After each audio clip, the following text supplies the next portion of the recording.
اسلام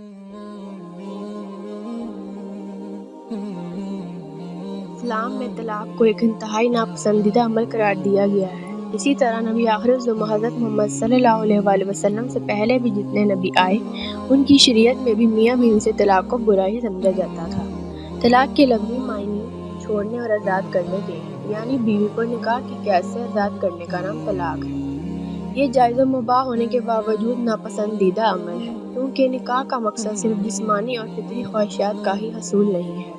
ہر مہذب قوم میں نکاح کا کوئی نہ کوئی تصور اور طریقہ پایا جاتا ہے۔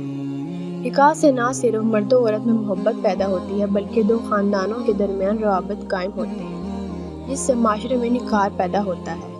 شریعت میں طلاق کس درجہ ناپسندیدہ ہے، اس کا اندازہ ان چند روایات سے لگائیے۔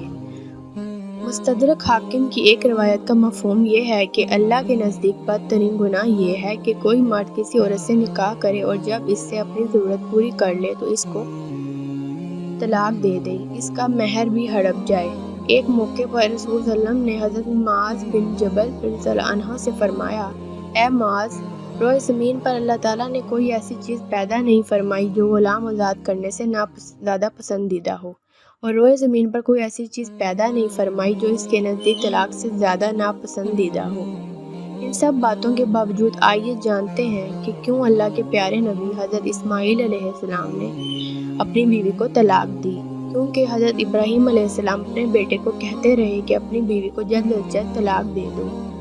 دوستو، واقعہ کچھ اس طرح ہے کہ حضرت ابراہیم علیہ السلام کو اللہ تعالیٰ نے بعض مصلحتوں کی وجہ سے حکم دیا کہ آپ اپنی بیوی اور بیٹے دونوں کو مکہ کے بے آب و گیا وادی میں چھوڑ آئیں، اور ابراہیم علیہ السلام نے اللہ کے اس حکم کی تعمیل کی۔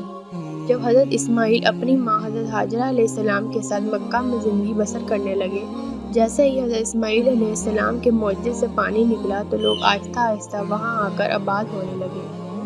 حضرت اسماعیل علیہ السلام جب جوان ہوئے تو ان کا نکاح قبیلہ بنو جرہم کی ایک لڑکی سے کر دیا گیا۔ حضرت اسماعیل علیہ السلام شکار کر کے زندگی کا گزر بسر کرتے تھے۔ کبھی شکار مل جاتا تو کبھی کئی دن تک گھر میں فاقہ رہتا۔ ایک دن حضرت اسماعیل علیہ السلام شکار پر گئے ہوئے تھے کہ آپ کے والد حضرت ابراہیم علیہ السلام ان کے گھر تشریف لے آئے۔ حضرت اسماعیل کی بیوی سے وہ حال احوال پوچھنے لگے۔ وہ کہنے لگے، بس زندگی گزر رہی ہے، کبھی شکار ملتا ہے اور کبھی نہیں ملتا، بہت تنگی کا وقت گزر رہا ہے، بہرحال گزارا ہو رہا ہے۔ اس نے اس طرح ناشکری کے الفاظ کہے۔ حضرت ابراہیم علیہ السلام نے کچھ دیر انتظار فرمایا اور پھر فرمایا، اچھا مجھے واپس جانا ہے، جب تمہارے شوہر آ جائیں تو انہیں میرا سلام کہنا کہ تمہارے گھر کی چوکھٹ اچھی نہیں، اسے تبدیل کر لو۔ بس یہ کہہ کر جناب حضرت ابراہیم علیہ السلام واپس تشریف لے گئے۔ رات کو جب حضرت اسماعیل علیہ السلام واپس گھر آئے تو بیوی نے سارا ماجرا سنایا۔ حضرت اسماعیل نے پوچھا کہ کیا کوئی نصیحت کی ہے میرے والد نے میرے لیے؟ بیوی کہنے لگی، نہیں، بس اتنا کہہ گئے ہیں کہ اسماعیل آئے تو اسے کہنا کہ تمہارے گھر کی چوکھٹ اچھی نہیں ہے، اس کو بدل لینا۔ یہ سننا تھا کہ حضرت اسماعیل نے اپنی اس بیوی کو طلاق دے دی اور نئی شادی کر لی۔ اب حضرت اسماعیل علیہ السلام کی یہ بیوی بہت صبر اور شکر کرنے والی اور عبادت گزار تھی۔ 1 سال گزرنے کے بعد دوبارہ حضرت ابراہیم علیہ السلام حضرت اسماعیل کے پاس مکہ میں تشریف لائے تو اس وقت بھی حضرت اسماعیل علیہ السلام گھر پر موجود نہ تھے۔ حضرت ابراہیم علیہ السلام نے حضرت اسماعیل علیہ السلام کی نئی بیوی سے پوچھا، سناؤ تمہارا کیا حال ہے؟ تو اس نے کہا، اللہ کا شکر ادا کرتی ہوں کہ جس نے مجھے اتنا نیک خاوند عطا کیا۔ اللہ تعالیٰ نے مجھے اتنے اچھے اخلاق والا، اچھے کردار والا، متقی اور پرہیزگار اور محبت کرنے والا خاوند دیا۔ میں تو اللہ کا شکر بھی ادا نہیں کر سکتی۔ حضرت ابراہیم علیہ السلام نے پوچھا، کھانا پینا کیسا ہے؟ کہنے لگی، رزق تو اللہ کے ہاتھ میں ہے، جو ملتا ہے ہم کھا لیتے ہیں اور اللہ کا شکر ادا کرتے ہیں، اور اگر نہ ملے تو صبر کر لیتے ہیں۔ جب اس نے شکر کی، اچھی باتیں کی تو حضرت ابراہیم علیہ السلام کا دل خوش ہو گیا، اور حضرت ابراہیم علیہ السلام نے فرمایا، اچھا اب میں چلتا ہوں، تم اپنے خاوند کو میری طرف سے سلام کہہ دینا اور کہنا کہ تمہارے گھر کی چوکھٹ بڑی اچھی ہے، لہذا تم اس کی حفاظت کرنا۔ یہ کہہ کر حضرت ابراہیم علیہ السلام واپس چلے گئے۔ حضرت اسماعیل علیہ السلام جب گھر پہنچے اور یہ پیغام سنا تو بہت خوش ہوئے اور اپنی بیوی کو بتانے لگے کہ وہ میرے والد گرامی تھے اور ان کے اس پیغام کا مطلب یہ ہے کہ آپ ایک اچھی، باکردار، باوفا اور صابر بیوی ہیں اور مجھے آپ کی قدر کرنی چاہیے۔ یہ حضرت اسماعیل علیہ السلام کی وہ بیوی تھیں جو حضرت اسماعیل علیہ السلام سے حاملہ ہوئیں اور ان کی نسل اسی عورت سے آگے چلی۔ یہ واقعہ کئی کتابوں میں لکھا ہے۔ سوال یہ ہے کہ اس کے پیچھے کیا حکمت تھی؟ کیونکہ اللہ رب العزت کو طلاق سخت ناپسند ہے، پھر بھی اللہ کے پیغمبر حضرت ابراہیم علیہ السلام نے اپنے بیٹے حضرت اسماعیل علیہ السلام کو اپنی چوکھٹ تبدیل کرنے یعنی اپنی بیوی کو طلاق دینے کا حکم کیوں دیا؟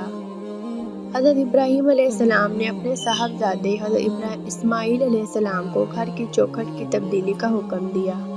اس کی وجہ محدثین نے یہ بیان کی ہے کہ حضرت اسماعیل علیہ السلام کی بیوی کی باتوں سے اس کا ناشکرا ہونا اور دنیا و عیش و عشرت کی طلبگار ہونا اور خاوند کے ساتھ باوفا ہونا ثابت ہو گیا تھا، اس لیے کہ نیک بیوی اپنے خاوند کی عزت و سفید پوشی کا بھرم رکھتی ہے، ہر کسی کے سامنے اپنی تنگی کا واویلا نہیں کرتی، جو کہ بری بیوی کی خصلت ہے، جو کہ نبی کے گھرانے کے شایان شان نہ تھا۔